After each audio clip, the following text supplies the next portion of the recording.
হোলি উৎসব উপলক্ষে শুক্রবার রাজধানীর আখাউড়া চেকপোস্টে আমদানি রপ্তানি বাণিজ্যের সাথে যুক্ত বাংলাদেশের ব্যবসায়ীদের সাথে শুভেচ্ছা বিনিময় করেন মেয়র দীপক মজুমদার। একই সাথে তিনি চেকপোস্টে কর্মরত দুই দেশের নিরাপত্তা রক্ষীদের সাথেও শুভেচ্ছা বিনিময় করেন মেয়র দীপক মজুমদার। সাথে ছিলেন বিশিষ্ট সমাজসেবী Papiya Dutta, corporator Tusharkanti Bhattacharya, corporator Jahnavi Das Chowdhury, corporator Manoj Kanti Deb সহ অন্যান্যরা।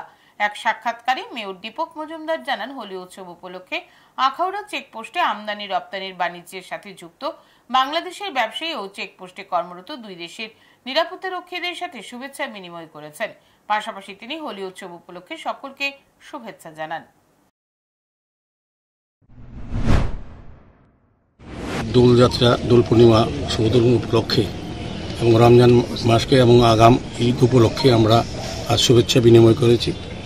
আমাদের বর্ডার সিকিউরিটি ফোর্সে যারা অতন্ত্র প্রহরী, যারা সীমান্ত প্রহরা দেন, আমাদের নিরাপত্তা সুনিশ্চিত করেন তারা, এবং বাংলাদেশ বাহিনী যারা বিজিপি যারা সীমান্ত রক্ষায় আছেন তাদের সঙ্গে আমরা সৌজন্য বিনিময় করি। পুষ্পস্তবক, রং এবং শুভেচ্ছার মাধ্যমে দুই দেশে যাতে সৌভ্রাতৃত্ব বজায় থাকে।